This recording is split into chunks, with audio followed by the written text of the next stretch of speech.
Good evening, family, from whichever part of the world that you are actually watching this. All honor to our Lord and Savior, and just thanking Him for all He has done for us, for me personally. I've also just been in a time of Thanksgiving with the group call I came from now, and again, all honor to Him. I'm alive, I'm well, I have something to eat, water to drink. Again, we aren't always, not to say happy, but we don't know always the blessings that we do have. So I'm glad to have a roof over over my head. Yes, something to eat, a family member who loves me. Again, we don't need everyone in this world, but also someone that you know that is on your side, or someone that can talk to you whether you are right and wrong. So for that, I'm grateful, and just grateful also being alive in this time to be one of the witnesses, to witness and to be of a witness to what God and also the times we are living in and God is going to do. Therefore, I greet you all in the wonderful name of our Lord and Savior Jesus Christ. As you know me, the number guy with the numbers. But God speaks through visions, through anything. And therefore, I just say thank you for you that this video is going to reach. I think it's been a while since I've been here, but I only come when the Lord speaks to me. Not just out of because I want to say something, no, because I know that there's so many voices. And therefore I do ask you that even in this time, do go test the word, test each and everything behind me.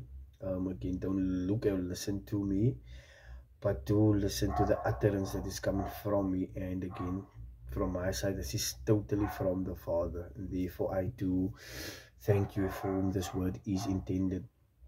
And without further ado, the Lord gave me a number. It came very strange this time. I was eating a banana, and normally they would have numbers or a packet number or so, but for this case I found the number on the banana and 1586, and I knew that there was something, and immediately, so God for you.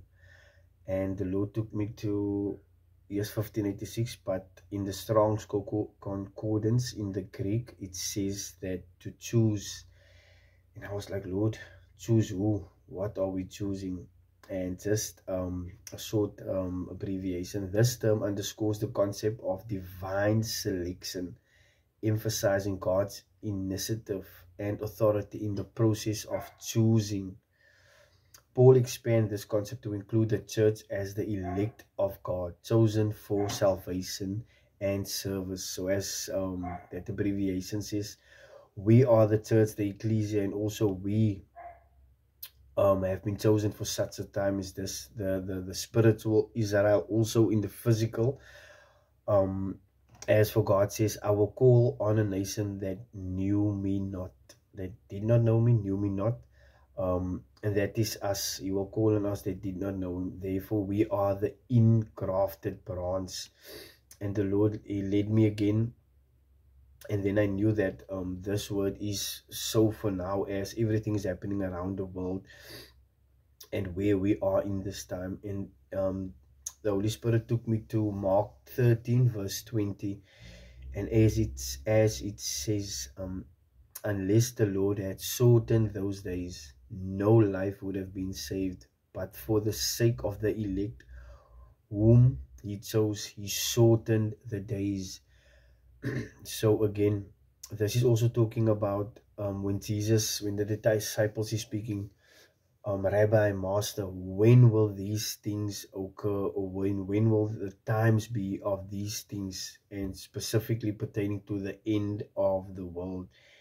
And again, Jesus tells them, He gives them times and seasons, no date. So none of us have a date or a specific date that it is going to happen, but what we do have is the word, and also Jesus that guides us through all of this. And not just guiding us, He's giving us what is to come. And again, we are just sojourners in this world. So also we are not of this world, but we are sojourners. And then the Holy Spirit took me through some more intriguing verses. And again, I'm just here to give to you how and what the Lord has been sharing with me in this time. I do pray that it helps where you are, or especially I'm not studying the end times. Every word that normally, most of it that I do get, but is pertaining to the end times or where we are finding ourselves, or if it's not that, it's Israel. But again, I am a cheerful giver. Out of the abundance of my heart, I do give this to you as a family. And the Lord led me through some more verses, and as He laid that on my heart, I am giving it to you. He led me to Luke 18 from verse 7 to 8. Will not God bring about justice for His elect who cry out to Him day and night? Will He delay in helping them? I tell you, He will promptly carry out justice on their behalf. Nevertheless, when the Son of Man comes, will He find faith on the earth? Big question. We as ascendants from God, where will we find ourselves? When He comes, where will we be finding ourselves? Because there's so many things happening in this lifetime, and we will be tested every day, and also our faith will be tested to where are we going to find ourselves when God and Jesus come with their clouds of witnesses. And as He led me to Revelation 7 verse 14. So I answered, you know. So He replied, these are the ones who have come out of the great tribulation. They have washed their robes and made them white in the blood of the Lamb. Daniel chapter 12 verse 1. At that time Michael, the great prince who stands watch over your people, will rise up. There will be a time of distress, the likes of which will not have occurred from the beginning of nations until that time. And this is describing the great tribulation which is to come. We're actually in it now. So many other countries, and we are finding ourselves in it. Not the full wrath, but it's coming.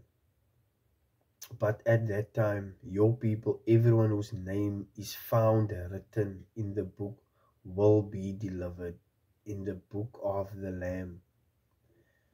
Where is your name? Isaiah 65 from verse 8 to 9.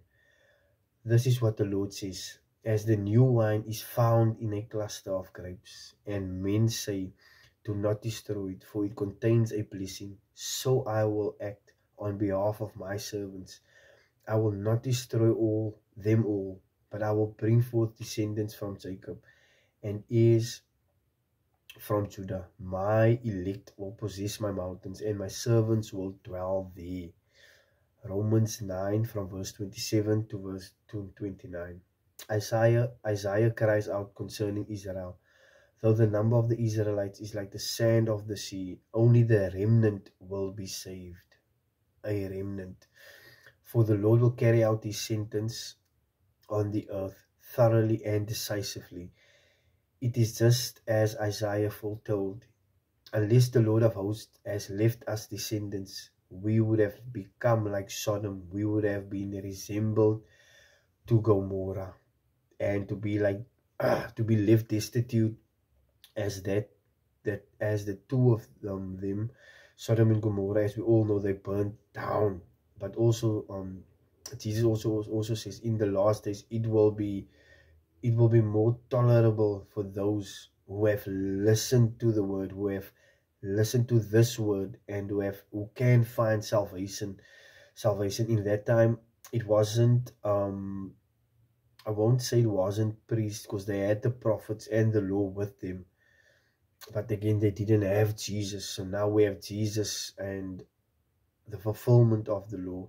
what are we doing with it? Where are we gonna find ourselves? And again, when I'm speaking this word, I'm speaking to myself. I don't point any finger at anyone, because again, I'm not here to judge, but I know that I might find myself somewhere or in something, because again, as Peter said, Lord, I will do this for you, I will go there for you. And the Lord told him, before the cock crows 3 times, you will deny me. And so again, we must be careful what we say, and therefore always being rooted in Christ, because he's the only one that can save. Isaiah 10 from verse 22 to 23. Though your people, O Israel, be like the sand of the sea, only a remnant will return. Destruction has been decreed, overflowing with righteousness. For the Lord God of hosts, will carry out destruction decreed upon the whole land. And he's pointing to a remnant, a chosen remnant, a chosen people, a royal priesthood. Each and everyone who have clean hands and a pure heart. In this time, again, check your heart, check your motives, check why are you just serving Christ, because of things or what? Because again, everything or anything that you chase will be left behind. Revelation 12 verse 12. Therefore rejoice, O heavens, and you who dwell in them. But woe to the earth and the sea. With great fury the devil has come down to you, knowing he has only a short time. The enemy's time is running up, so his plan is to take as many with him. And when I say take, to deceive, to lie, to make them, to steal their faith, to show them that this God isn't who you think you are. But we all know that if we endure to the last, we will overcome. 2 Peter 3 verse 9. The Lord is not slow in keeping his promises, as some understand slowness, but is patient with you, not wanting anyone to perish, but everyone to come to repentance, everyone to come to light, knowing that who he really is and why God sent his only begotten Son for us. As we just came out of Passover, again, it was not in vain. And he has given us, we walk and he has given us victory. Isaiah 13 verse 12. I will make man scarcer than pure gold, and mankind rarer than the gold of Ophir. Very powerful verse. Jeremiah 30 verse 7. How awful that day will be.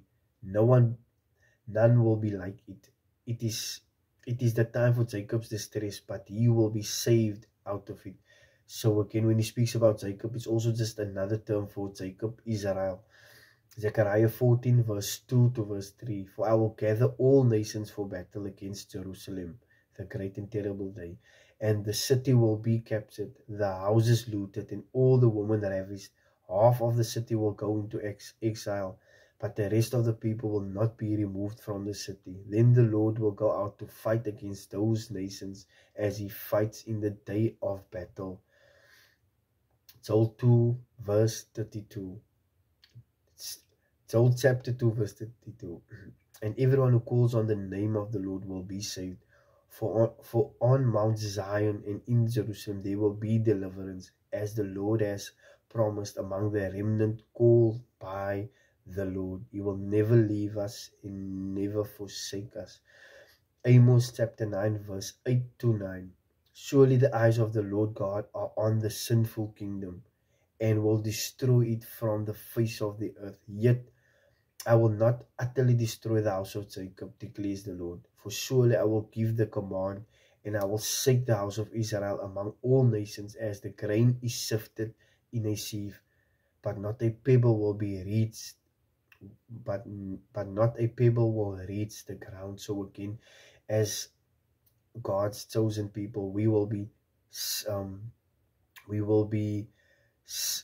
going through a sieve net, and is going to separate the wheat from the chaff. So again, it is really where you are. If you truly love Jesus, I can only tell you to walk in all his commandments, to keep his statutes, and just to love in this time, for love conquers a multitude of sin. And basically, without love, you can do nothing. You can have all the prophecy, you can have all the word, but without love, there is nothing.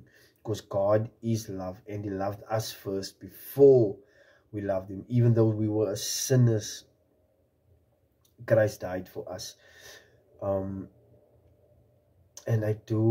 this is a word from God that we need to really take introspect of where we are, not with ourselves, but where we are with Him. For the day is coming near, and it's drawing closer each and every day. And again, He's not doing just this to warn people. He's doing this out of love, so that no one will perish, or He does not want anyone. He mourns over the death of the saints, over each one, and therefore He loves us, everyone, and not one more than the other. He loves us all the same. Isaiah 45:22. Turn to me and be saved, all the ends of the earth, for I am God, and there is no other God. As He says, turn to Him. Let's all turn to Him. If you see this video for the first time, may you find and turn to Him. He's everything that you ever need, ever wanted, and that you ever will be. Close to. He is perfection. And therefore, guys, I do greet you in the wonderful name again. I say thank you for listening to me in this time. May you have a splendid night further. In Jesus' mighty name. Amen.